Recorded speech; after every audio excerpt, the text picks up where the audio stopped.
Hello, let's talk about motorcycles. I decided to ride motorcycles 2.5 years ago, and I remember the decision very clearly. I was in a gas station, Hungry Jack's, at 11:30 p.m. with no way to get home, and the idea occurred to me that I should get a motorcycle. Now, how I ended up in the Hungry Jack's is a story for another day, but within 2 weeks of coming up with that decision, I'd gotten my license, I had my motorcycle, and I was out on my first road trip in country Victoria. Prior to that, I'd been thinking about motorcycles for a long time, ever since I started reading Prissig's Zen and the Art of Motorcycle Maintenance, which I'm sure has gotten a whole generation of people into riding motorcycles. But every time I brought up the topic of motorcycles, my parents would freak out. And every time I talked to friends, they would freak out too. And the question always was, why would you ride a motorcycle? Why would you introduce danger and uncertainty and the potential for death into an otherwise privileged, comfortable existence? And for a long time, those things weighed on me. I saw motorcycle in much the same way as I saw smoking. It's something that's self-destructive. It's unnecessary, right? The key word,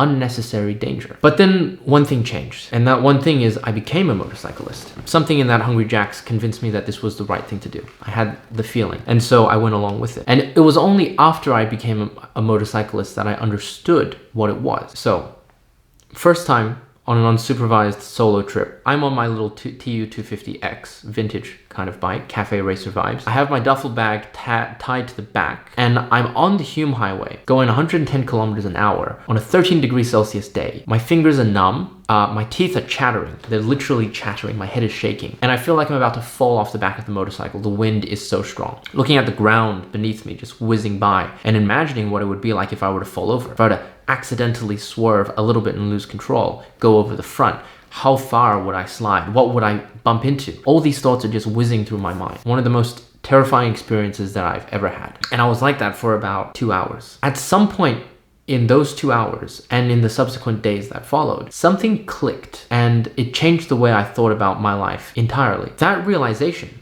was things can only make sense when put in contrast with their opposites. You see, while I was on the road, I became so acutely appreciative of the comforts that I had at home, which I no longer had, that it got me sort of thinking on this whole line of thought. One of the most immediate thoughts was how much I appreciated the simple fact of being alive. Just being alive, conscious, in this world, able to do things of my own free will and agency, and being bodily fit enough to do those things. I mean, it might seem like a pretty trite observation. Obviously, being alive is great, but there is something about coming into contact with death, really coming into contact with the possibility of death, that puts everything else into perspective. I can kind of understand why thrill seekers are always chasing, that adrenaline from jumping out of a helicopter or going paragliding or any of those other kind of high-risk activities. Essentially, I realized that my life up until that point had been very sheltered and very comfortable. The concept of death had never once confronted me directly. The experience of death from a secondhand perspective, whether it's through literature or film or videos or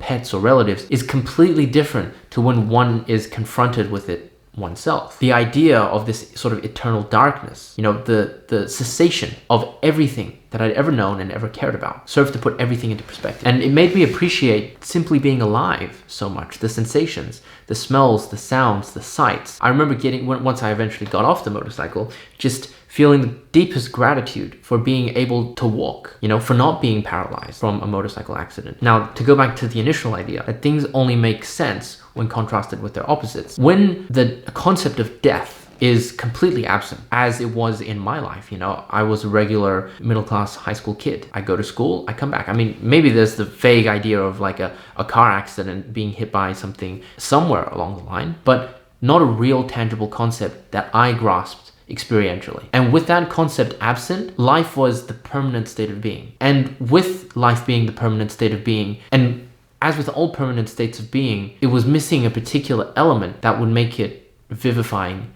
and meaningful. And so this was the missing piece in the puzzle. And once I put it in, everything came into clear focus. And the things that I began to fixate on while I was riding the bike and terrified out of my mind, how nice it would be to see my family again. How great it would be to be able to talk and crack jokes with my friends again. And how amazing it would be to simply return home, right? Home, a place where I could be comfortable and belong. These are things that I didn't appreciate before the motorcycle.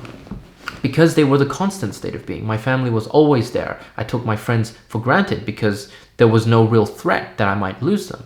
And well, home was just a place that I went back to every day. But all of a sudden, threatened with being deprived of these things, I realized that they were so very important to me. And similarly, other things that were mere distractions, as it turned out, were forgotten. Little social anxiety, something that I'd said the other day that was silly, or, concerns about my schooling or about my grades or about my eventual career. All of those evaporated. They were completely insignificant. I was given a sense of perspective, which I considered a great gift. I thought I was very fortunate to be able to have this experience, even whilst I was in the midst of, being terrified. This is why, in retrospect, those warnings that I'd initially been faced with while I was contemplating riding a motorcycle began to seem very one-dimensional. Because what I realized is that the goal for life, in most cases, is not simply to subsist. If you ask most people, existence, simply is not in itself satisfactory for a life. I feel like deep down, all people have a desire for their lives to be meaningful, to have some sense of purpose.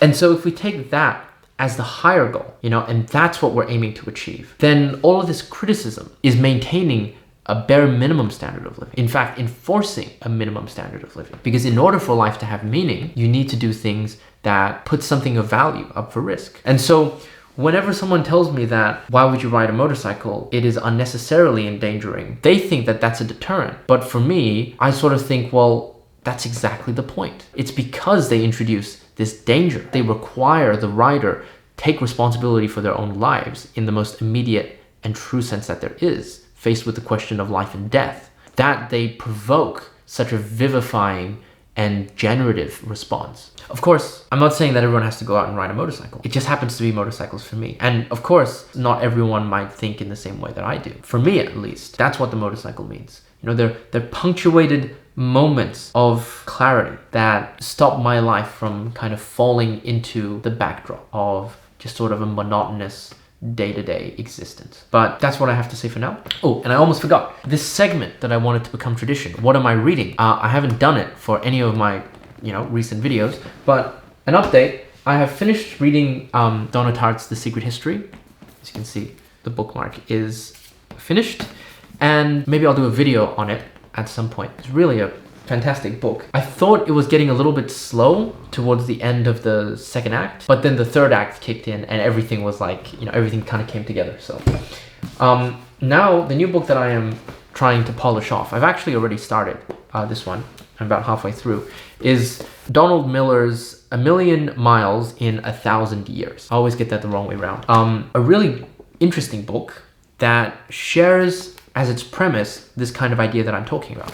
And it's basically about an author, a very renowned author, who realizes that his own life is nowhere near as interesting as the stories that he writes. And so this is about his quest to live a more interesting story. I actually took this book recommendation up from Ali Abdaal. Yeah, he's a big sort of self-help study guide YouTuber who makes some really good stuff. So I don't know if I should tag him or put his name in the description, or if that's like inappropriate, but anyway, great book. And I will tell you more once I finish it. Okay, well, until I see you next time, take care and goodbye.